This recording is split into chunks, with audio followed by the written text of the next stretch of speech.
देखो पॉलिनोमियल,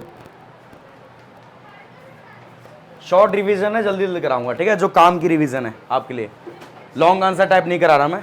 देखो पॉलिनोमियल है तो शॉर्ट में पॉलिनोमियल होता क्या है मैं ये बता देता हूं। जहां आपको x की जो पावर है अगर होल नंबर में मिल जाए, ठीक है, होल नंबर मतलब क्या, 1 2 3 कितने मिल जाए आप तो, लेकिन माइनस में नहीं हो सकती, ठीक है, अपॉन नहीं हो सकती, पॉइंट भी नहीं हो सकती, समझ आया ना, और रूट भी नहीं हो सकता। अगर कभी ऐसा आ जाए रूट में, माइनस में या पॉइंट में आ जाए तो वो पॉलिनोमियल के अंदर नहीं आएगा, समझ आ रहा ना आपको। जैसे मैं ये कहूँ कि रूट x+1 पॉलिनोमियल नहीं है, समझ आ रहा आपको। तो पॉलिनोमियल में सबसे पहला क्वेश्चन आपका यही आने वाला है कि ये पॉलिनोमियल है कि नहीं है, और है तो पहचानो कौन सा है, समझ आ रहा है। फॉर एग्जाम्पल कुछ पॉलिनोमियल से उनके टाइप्स की बात करता हूं मैं, फिर एग्जांपल दूंगा। जैसे कि पहला जो पॉलिनोमियल है जिसको हम बोलेंगे लीनियर, ठीक है, लीनियर का मतलब ये हुआ कि उसमें x की मैक्सिमम पावर कितनी होगी, 1 होगी। दूसरा होता है क्वाड्रेटिक, जिसमें x की मैक्सिमम पावर कितनी होगी, 2 होगी। तीसरा होता है क्यूबिक, जिसमें x की मैक्सिमम पावर कितनी होगी, 3 होगी। समझ आ रहा है आपको। पावर देखकर आप बता सकते हैं कि कौन सा पॉलिनोमियल है वो। जैसे कि मैंने अगर दिया यहां polynomial 3x² plus x -1 plus 3x, ऐसा कुछ, तो आप देख के बता सकते हैं कि ये कौन सा पॉलिनोमियल है। जहां पर आपको दिख जाए, मैं इसको चेंज कर रहा हूं, ये कर दिया मान लो, ये मैंने कर दिया, ठीक है। यहां पर आपको x की मैक्सिमम पावर क्या दिख रही है, 3 दिख रही है ना। तो अगर आपको 3 दिख रही है तो आप इसको देख के बता सकते हो कि अगर पावर 3 दिख रही है मैक्सिमम, तो ये कौन सा होगा, क्यूबिक होगा, जो मैक्सिमम पावर आप देख सकते हो, ठीक है। डिपेंड ये नहीं करता कि जो पहले आपको दिख रहा है, कहीं भी दिख जाए आपको, समझ आ रहा है आपको। फॉर एग्जाम्पल एक और कर दिया मैंने, अब कौन सा हुआ ये, क्वाड्रेटिक, क्योंकि मैक्सिमम पावर 2 है। बात समझ आ रही है आपको। तो ये देखकर पहचानना है, और पहचान करके आपको 4 ऑप्शन में से कोई एक ऑप्शन टिक करना है। समझ आया पहला टाइप क्वेश्चन, इस टाइप क्वेश्चन आएगा, ठीक है। आपसे वो कहेगा विच टाइप ऑफ पॉलिनोमियल, समझ आया। टाइप्स ऑफ पॉलिनोमियल का नाम, अब वो पूछेगा डिग्री कितनी है, ठीक है, क्या पूछेगा, डिग्री कितनी है। तो डिग्री का मतलब ये हुआ कि पावर कितनी मैक्सिमम है। इसकी डिग्री कितनी हुई, 2 डिग्री, ये 3 डिग्री, समझ आ रहा है ना आपको। अगर ये हुआ कितना डिग्री हुआ, आया समझ आपको। जो पावर है उसी को हम डिग्री बोलते हैं, और पावर के हिसाब से उसका नाम दे रखा हमने। अगर पावर 1 है तो लीनियर बोलेंगे, पावर 2 है तो क्वाड्रेटिक बोलेंगे, एंड पावर 3 है तो क्यूबिक बोलेंगे, ठीक है। हाँ, पावर 4 आ गया तो बाई क्वाड्रेटिक बोलते हैं उसको। समझ आए यहाँ तक, सबको क्लियर है यहाँ पे, ठीक है। हाँ, जो मैक्सिमम पावर है, हाँ, सो उससे अगर कम पावर उसको हम नहीं कंसिडर करेंगे, ठीक है, हम जो है मैक्सिमम पावर को देखेंगे। अब देखो ये समझ आया। अब पॉलिनोमियल्स में जितने डिग्री होती है उसके उतने ही जीरोज होते हैं। समझने की बात है जीरोज क्या होते हैं वो समझो, ठीक है। अगर जिन बच्चों को नहीं पता उनके लिए बता रहा हूं मैं। जीरोज का मतलब ये हुआ कि जो x की वैल्यू है, समझ आ रहा आपको। जीरोज का मतलब क्या हुआ, x की वैल्यू, ठीक है। जीरोज का मतलब ये होता है x की वैल्यू।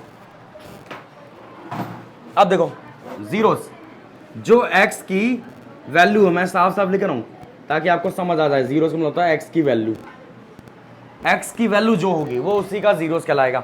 और एक खास बात होती है जीरोज की कि जैसा नाम है वैसा काम है। जीरोज, जीरोज का मतलब ये हुआ कि आप अगर उस x की वैल्यू उस पॉलिनोमियल में पुट कर दोगे तो वो पूरा पॉलिनोमियल जीरो हो जाता है।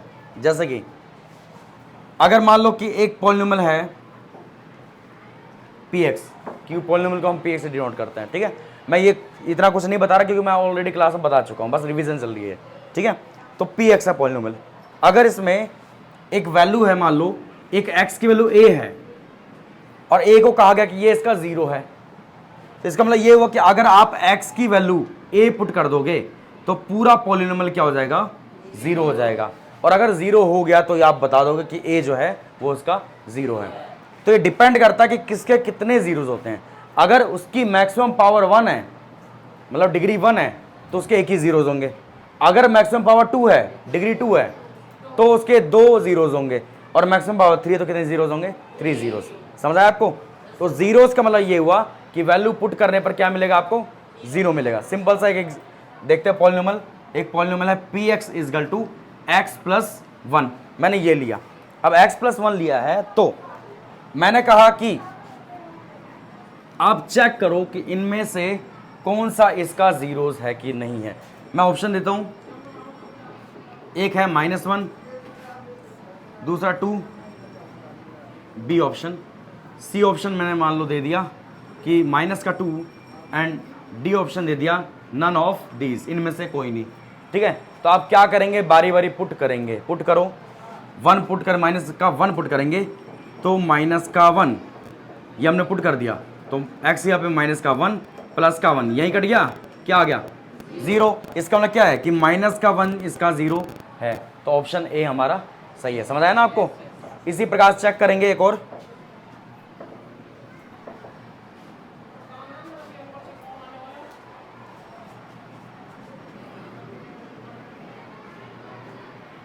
ठीक है, मैं ऑप्शन दे रहा हूं, सभी सॉल्व करेंगे। ये px है और मैं इसके जीरोस दे रहा हूं।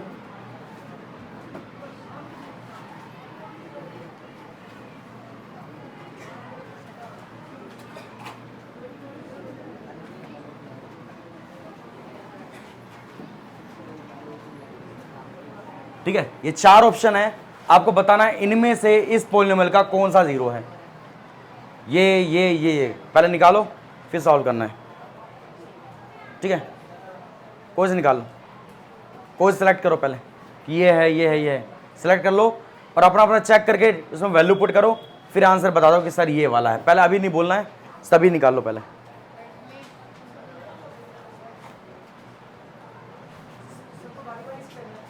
नहीं, मर्जी कोई सेलेक्ट करो, आपको लगता है कि इसके ऊपर हमारा डाउट जा रहा है तो देखो, हैंड रेज मत करो बस। ठीक है, निकाल लो।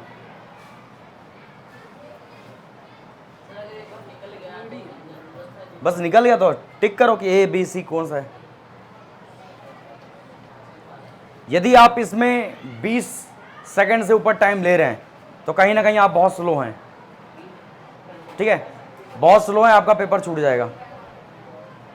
तो 20 सेकंड से ऊपर टाइम नहीं लेना, बहुत इजी है ये, केवल पुट करना है, इससे बड़ा कुछ मैथ नहीं है, बस पुट करना। चेक करो, देखो अगर मेरा डाउट जाता -2, जहां तक कई बच्चों का -2 ही आंसर होगा, तो मैं -2 पुट कर रहा हूं यहाँ पे। -2 तो -2 का स्क्वायर एंड -4, -2 का स्क्वायर 4, 4 - 4 0। ठीक है, तो 4 - 4 आया 0। इसका मतलब कि आंसर क्या हुआ हमारा? B answer. समझ आया आपको? इजी है। ठीक है,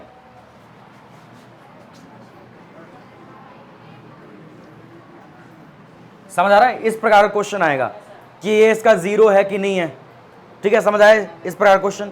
अगला जो क्वेश्चन है, अगले टाइप का जो क्वेश्चन है, उसमें आपको ये कहेगा कि ये इसका फैक्टर है कि नहीं है। पहले बात तो फैक्टर पता होना चाहिए, सर फैक्टर कैसे निकालते हैं। ठीक है, लगभग मैं समझता हूँ सबको आता है फैक्टर। ठीक है, मैंने क्लास में करवा दिया था, नहीं समझ आएगा तो एक बार समझ लेना, लेकिन फैक्टर चेक करना मैं बता रहा हूँ। ठीक है, कि चेक कैसे करें कि ये इसका फैक्टर है कि नहीं है। ठीक है, जैसे कि ये आपको पॉलिनोमियल मैंने दे दिया। ठीक है, और मैंने कहा कि चेक करो कि x + 1 जो है इसका फैक्टर है कि नहीं है। ठीक है, ये हमें चेक करना है। तो चेक करने का एक ही तरीका है कि अगर ये इसका फैक्टर है, ठीक है, यस या नो, या 4 ऑप्शन मैंने दे दिया। मान लो कि एक ऑप्शन दे दिया a x + 1, एक ऑप्शन दे दिया b x + 2, एक ऑप्शन दे दिया मैंने c x - 1 और एक ऑप्शन डी दे दिया मैंने x - 2। ये हुआ। अब आपको चारों को चेक करना है कि इसका फैक्टर कौन सा है। तो मान लेते हैं कि मैंने ये वाला सेलेक्ट कर दिया कि x + 1 इसका फैक्टर है, और अगर इसका फैक्टर है तो हम क्या करेंगे? x + 1 को 0 के इक्वल मानेंगे। तो x + 1 तो ये हो गया -1। x की जो भी वैल्यू आई है आप यहाँ पुट करें। ठीक है, पुट करेंगे तो पुट करके -1, तो -1 का स्क्वायर 2 -1 एंड +1, -1 का स्क्वायर करोगे तो 1 आएगा, 2 × 1 करोगे -2 एंड +1, 1 + 1 2 एंड -2 कट गया 0। तो इसके पुट करने पे 0 आ रहा है, इसका मतलब कि x + 1 क्या हुआ, इसका फैक्टर हुआ। बात समझ रही है आपको? तो फैक्टर चेक करने के लिए आएगा कि ये इसका फैक्टर है कि नहीं, आप ऐसे चेक करेंगे। बात समझ आ रही है आपको? ठीक है, एक लास्ट कर लेते हैं, फिर इसके बाद क्लास में ऑफ कर दूंगा। हाँ, -1 कैसे लगाया, 0 के इक्वल लेट किया ना हमने, क्योंकि मैंने कहा कि अगर इसका फैक्टर है तो पुट करने पे 0 होगा ये, तो हमने 0 लेट कर लिया। अब एक और देता हूं करना,